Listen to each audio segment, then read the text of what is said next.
All right, this is Khalid Shadid. Before we go any further, I want to say God is good to my Christian people. Assalamu alaikum to my Muslim brothers and sisters, and peace to the guys in the earth. I have a blog called Black Man's Guide to Life, and I write under the title Notes to My Son. Recently, I wrote an article called Dead Homies. And in that article, I mentioned the song by Tupac, How Long Will It Mourn Me?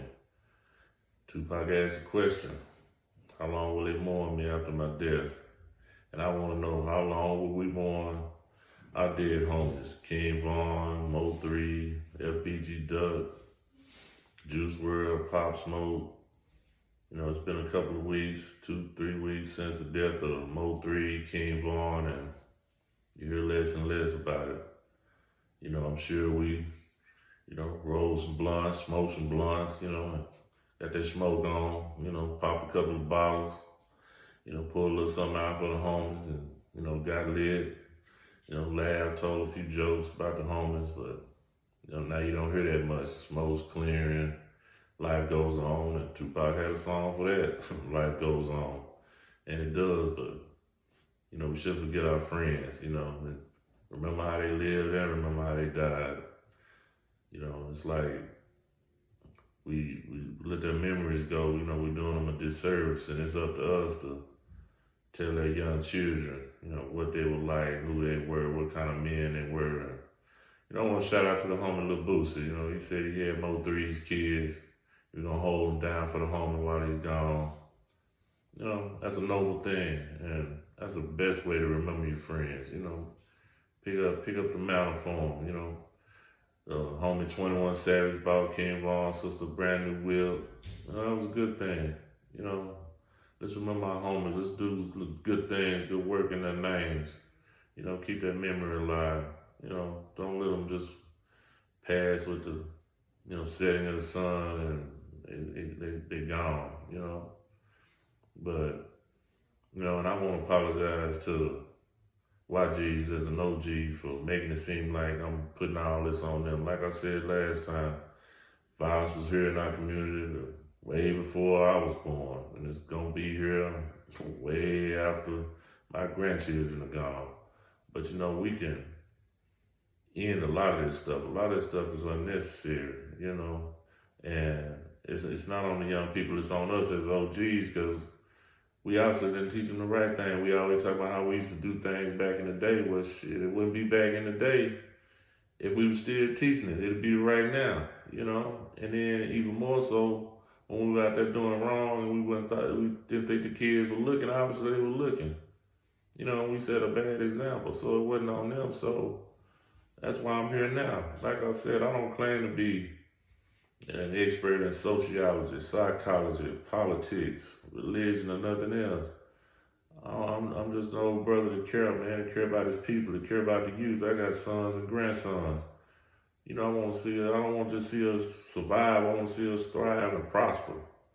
There's a difference between living and existing. Let's live. Let's live life.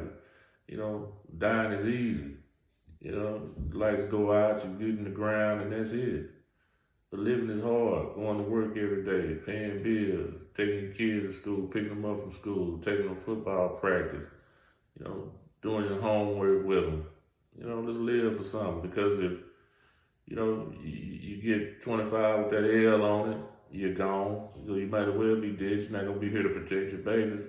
You get shot in them streets, and you die, you're not gonna be here to protect your babies. Your babies gonna be wide out, wide open. They're gonna be out there. Stay here and protect your kids. Be here to watch them grow. And experience life. Be the one to guide them and teach them, so they don't fall victim to the sword or nothing else out here. And I want to ask this question too, like my homie Deion Sanders, prime time. Where's Black Lives Matter? They come out and they protest and they make a lot of noise when law enforcement take a black life, or some non-black person take a black life. They all in the media and they making a lot of noise. But hey, we need to check us sometimes too. Black lives matter all the time, not just when somebody else is taking those lives. But see, why am I even surprised? Why ain't it surprised? Ice Cube asked that question too, so why ain't it surprised? Because it's not an organization by us and not for us. You got black faces minding the store, but the blacks don't own the store. So they're not gonna have an agenda that truly helps our people, you know. And here in Dallas in particular, we have black figures in powerful places, from the mayor to the sheriff's office, the chief of police, the district attorney's office, county commissioners, city council members, all of that. But they're not making any noise. They're not coming up with the solution. The only solution I seen was an increased police presence in 7 particular zip codes in Dallas County. And one of them is one I live in. And you see a lot of police presence, but that's treating a symptom. That's not treating the problem. You know, and like I said, I care, but I'm a nobody. I don't have the resources to come up with a solution for the community, but I see what's happening. I care. I'm trying to bring attention to it. I'm trying to do what I can, you know, but in all those positions and people in those positions I mentioned, they're all part of the 10%. And anybody that knows anything about the 120 lessons, who the 10% are, the knowledge, power, refinement degree, tell us who the 10% are. The 10%, it asks who are the 10%. The 10% are the rich slave makers of the poor, who teach the poor lies to believe that the true and living God is a spook that cannot be seen by the physical eye, otherwise known as the bloodsuckers of the poor. I mean, they're the exploiters. They're the maintainers of the status quo. They don't want real empowerment in the black community. They don't want a real solution. They want to keep us disenfranchised, downtrodden, deprived, so the rich can stay rich, and the power can stay in the hands of the few and not in the hands of the people. So I'm asking that question, but I already know the help's not coming from them. We have to put our heads together and come up with a solution.